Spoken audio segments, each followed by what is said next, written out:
So, of course, we remember that there are two types of waves depending on the direction of the propagation with respect to the disturbance. Or in that case, if both the disturbance and the propagation are parallel to each other, then we have a longitudinal wave. Otherwise, it's transverse. Now, again, longitudinal waves or mechanical waves in general, wherein the disturbance is parallel to the direction of wave propagation. So parallel lagi yan. Like for example, here, ang language na ginagamit for crest and trough for longitudinal waves are compression at rarefaction or rarefaction. So if there's a peak, then we can say that this peak is your compression and the lowest point is your rarefaction. So what happens there is a compression, and then in the other part of the medium there are the molecules or the components of the medium are much more scattered, therefore you have a rarefaction and so on. Doon nagta-travel yung wave. So this a series of compressions and rarefactions for that wave. So that's an example of a longitudinal wave. Halimbawa niyan, itong sound wave na to. So if you have a speaker and this speaker is you have energy that is transferred through this wave motion. Kung napansin niyo, may mga points na magkakalapit, these are compressions. May mga points na magkakalayo, these are rarefactions. Okay? Questions? May tanong ba? Are there any questions here? So again, sound is an example of a longitudinal wave. Okay? So yan, kung napansin nyo, these are actually air molecules that are disturbed by the energy due to the sound that is produced by the speaker. Okay? Questions? So, may tanong ba?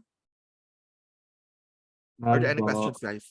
None. Okay, sige. So, as I said, what is sound exactly? So we will be focusing on one type of mechanical longitudinal wave, which is sound. So sound is a longitudinal mechanical wave. So dalawa na agad properties niya. Una, kailangan niya ng medium para mag-propagate. Therefore, you cannot hear sounds in space. Napakahirap nung gawin kasi the space doesn't have napakaliit ng density ng gases sa space.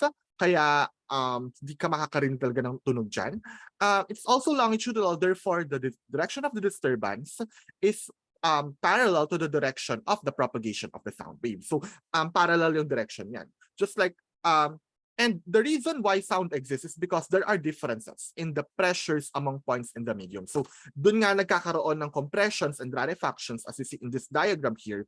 Kung napansin nyo dito, merong mga regions na magkakalapit or magkakadikit yung mga molecules ng isang medium. For example, gas. Kung magkakalapit yan, in that case, mas nagva-vibrate sila, mas doon yung mga compressions. And since conserved naman yung mass dyan, hindi naman nawawala ng hangin dyan, may mga points doon na nawawala ng molecules. And therefore, yun yung mga rarefactions.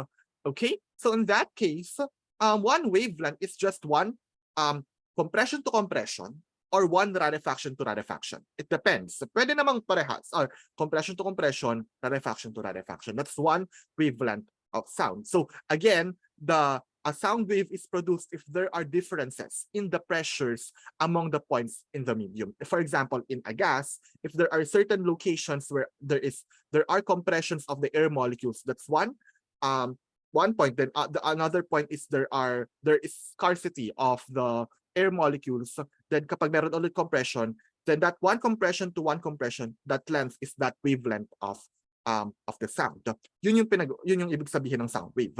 Now, it turns out, syempre, merong sinusoidal wave version yan, ang sound wave. So one can show that the pressure function can be written as the following. So similar to our usual generic form of a sinusoidal wave function, you have the sound wave has this pressure function, a cosine of kx minus omega t. Ganun pa rin yung rules and guidelines. Ang nangyari lang, in-specify lang natin to sound waves yung idea. So, the pressure as a function of time, here is the initial pressure, usually iba ginagamit P0 dyan, and then you have a cosine function. Again, you have a series of compressions and rarefactions in your medium.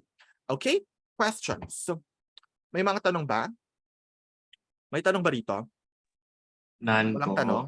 None. Okay. So, of course, since it is a traveling wave, sound has some velocity, diba? And it turns out, as I said in the introductory remarks, that sound waves, the velocity or the speed of a sound wave is dependent on the temperature. So, it's actually experimentally verified. So these are empirical values. Ibig sabihin, hindi siya galing sa first principles, for example. Hindi siya galing doon. Experimental itong mga results ito. So it turns out na kapag tumataas daw ang temperature, bumibilis ang speed of sound, which makes sense kasi yung molecules mo mas nagba-vibrate, di ba? So mas mabilis magkaroon ng compressions and rarefactions in that case. And it turns out that it was measured that for air, the speed of sound is about 331 meters per second at 0 degrees Celsius. Ito yung experimental measurement.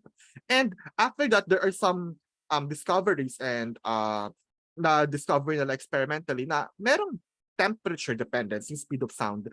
And that temperature dependence is linear. And it turns out that this is that equation. So the velocity of sound relative to the temperature is 331 plus 0.60, where note here, the temperature here is in degrees Celsius, okay? Kasi 'di ba, kung naalala niyo sa high school chemistry ninyo, ang temperature laging naka-Kelvin. Pero dito, sa speed of sound natin, Celsius muna gagamitin natin. This equation is only true if the temperature is in Celsius. Otherwise, kailangan mo mag-convert. Okay, medyo may konting conversion na gagawin. At the end of the day, linear naman ang Celsius at saka Kelvin. Pero dito kasi, this temperature is calibrated at 0 degrees Celsius. Okay? So do not forget this equation. Baka kailanganin niyo siyang gamitin in one of the FTs, for example. Baka kailanganin niyo gamitin. Okay? Questions. So again, the temperature or the speed of sound varies with temperature and it's a linear function. So the slope is 0.6, the y-intercept is 331 meters per second. Okay? Questions? May tanong ba? Are there any questions, guys? Walang tanong? None po. None. Okay, sige. Thank you. So, again, we have already discussed some of the properties of sound. Again, it's caused by pressure waves, by differences in pressures in a medium. Its velocity is linear with respect to time, with respect to temperature in air. Now, one important or special property of waves is that apparent change in the wavelength of a wave when there is a motion between the source and the listener. Ang tawag doon, Doppler effect. So, Doppler effect is the apparent change in frequency due to the motion of the source or the receiver. It really depends. Pwede naman parehas gumagalaw yan eh. Basta, if there is a relative velocity between the source and the receiver of the sound, then there should be Doppler effect. Kasi magkakaroon ng apparent change sa frequency yan. Okay, so it was discovered by Christian Doppler in the 19th century, and this is his statement of the Doppler effect. Let me read it. When a source of sound and the listener are in motion relative to each other, the frequency of the sound heard by the listener is not the same as the source frequency. They will be different. And we will show as we go along that it will be indeed different. It depends on the relative speed between, or in that case, the speed of the source and or the receiver. Okay? Doon nakadepende gaano kalaki yung magbabago dun sa frequency. Okay? Questions? Are there any questions, guys? Walang tanong? None po. Baka naman walang tanong. Sige. So, it turns out that this was experimentally verified that the greater the relative speed of the source and the listener, the greater will be the Doppler effect. So, mas malaki yung difference sa frequencies na ma-perceive ng isang listener compared to the source frequency if the relative speed between the source and the listener are different. Okay? So yun yung mapapansin natin when we discuss the Doppler effect.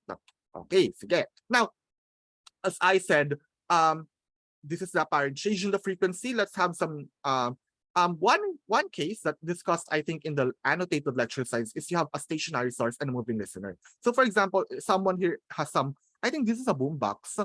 And ayan, nag-iingay kasi ata siya sa park kaya hinuli siya ng police.